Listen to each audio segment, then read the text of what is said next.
My brothers and sisters, dear and beloved citizens of Israel, on this holiday of freedom, Israel is stronger than ever. The whole world now hears the roar of our lion in our fight against the evil regime of Iran. A fight in which we have enormous achievements, grand achievements. But at the same time, there are also very painful costs. Just yesterday, we lost 4 of our best sons.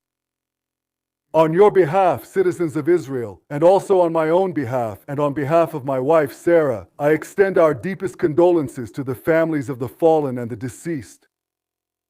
We all embrace with love the families who lost what was most precious to them, and we all embrace with love our wounded heroes, wounded in body and soul.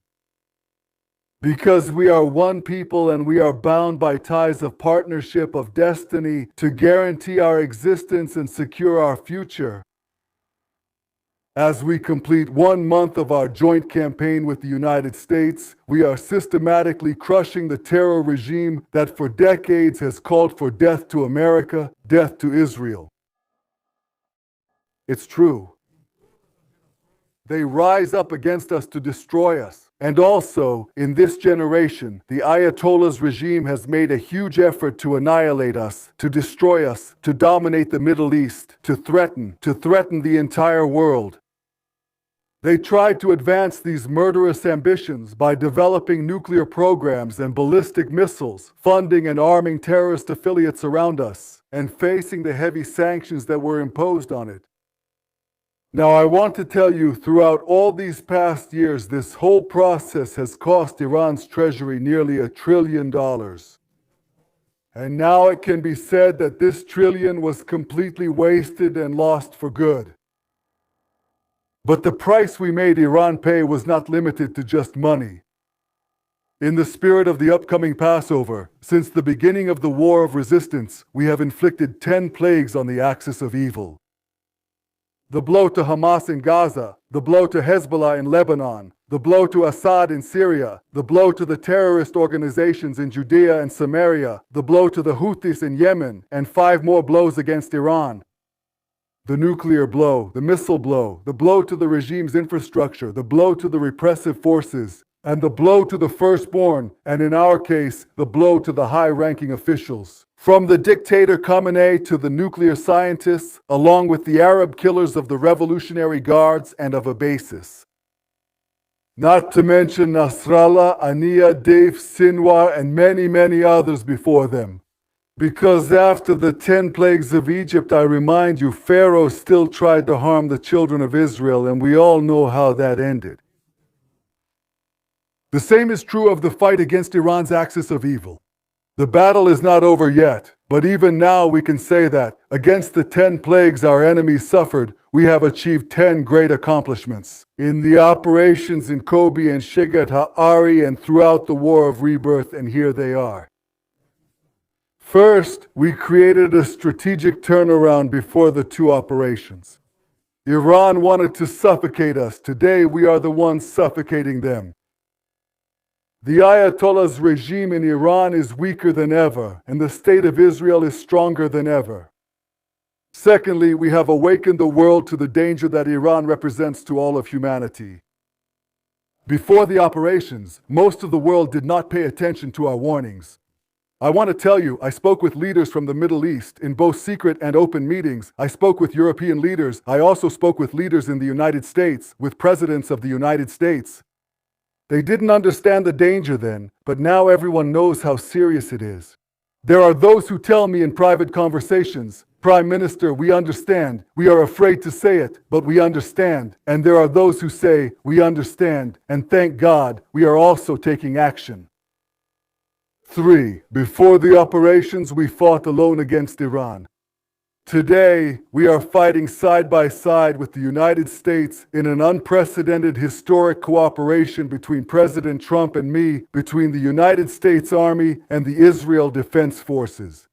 Not only have we strengthened the alliance with the United States, but we are also creating new alliances with important countries in the region against the common Iranian threat. And I hope that soon, citizens of Israel, I will be able to tell you more about these important alliances.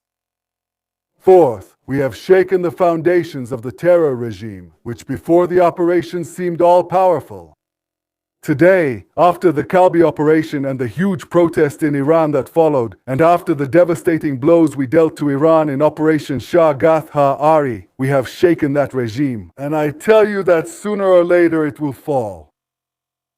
5. We struck hard and removed 2 existential threats hanging over our heads. Before the 2 operations, Iran was rapidly advancing and developing nuclear weapons and tens of thousands of ballistic missiles in the Lions Valley. We removed the immediate threat of Iran arming itself with nuclear weapons and many ballistic missiles.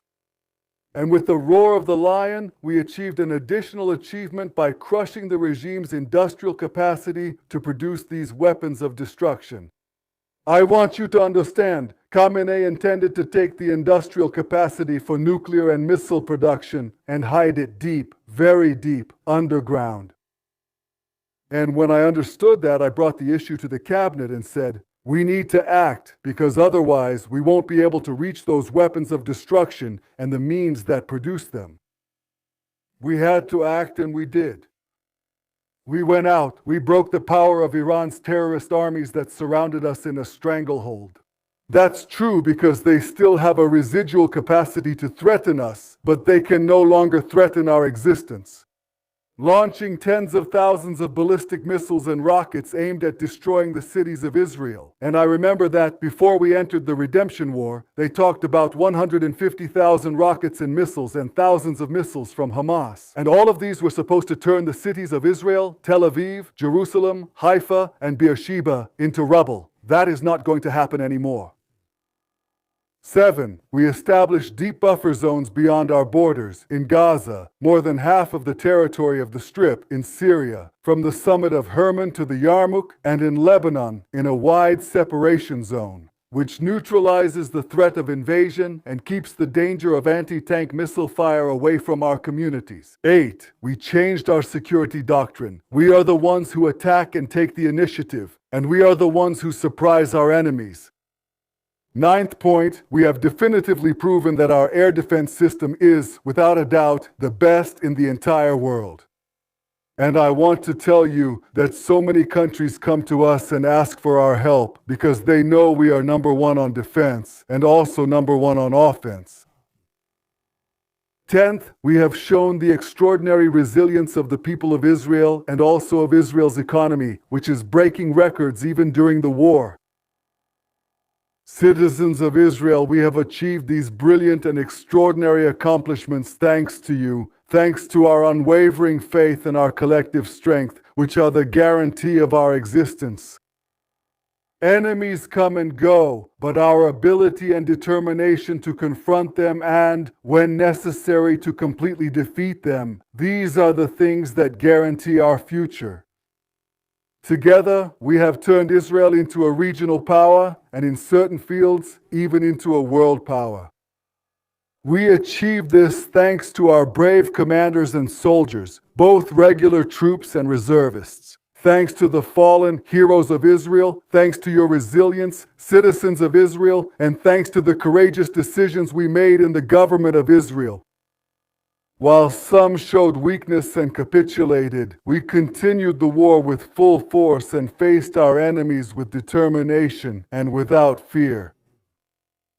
While some belittled the relationships we built, including with the United States, we remained faithful to the mission and changed the face of the Middle East, creating conditions to expand alliances and to widen the circle of peace around us. Many times over the past 2.5 years, I have faced crucial decisions. Rafah, Philadelphia, Beepers, Nasrallah, the entry into the city of Gaza. The insistence on bringing back all our kidnapped people, every last one of them, and on not making any more partial agreements. The entry into Syria to save our Druze brothers, and of course the bold decisions about Val-Aleb and the roar of the Ari. In all these decisions, I listened to you, citizens of Israel, and I listened to you, soldiers, both men and women. I met you in the field and you told me, we understand very well what is at stake, we are strong. Minister, don't give in to the voices of weakness and discouragement. Keep fighting. Keep leading us from victory to victory. And that's exactly it. That's what we're doing. And now I want to ask a question. I want to ask those in the studios and the opposition spokespeople, what happened to you? In times of an existential campaign, instead of giving in to petty politics, raise the morale of our side, not the enemy's. Connect with the spirit of the people, with the spirit of courage, with the victorious spirit of our incredible fighters. From a senior fighter advancing in Gaza and Lebanon to the pilot flying over Tehran, the Israeli soldier is like a tiger, agile like an eagle, courageous like a lion. We will continue to defeat the regime of terror, strengthen the security zones around us, and achieve our goals. In the Passover Haggadah, it is written, and it was this that sustained our ancestors and us. It was not just one who rose up against us to destroy us, but the Holy One, blessed be He, saves us from their hands. The inheritance of Israel and our right to our land was what sustained our ancestors and is what sustains us to this day. The people remain steadfast, and we are all called to continue standing firm, and in this way, with God's help, we will ensure the eternity of Israel. Happy Festival of Freedom to the entire House of Israel.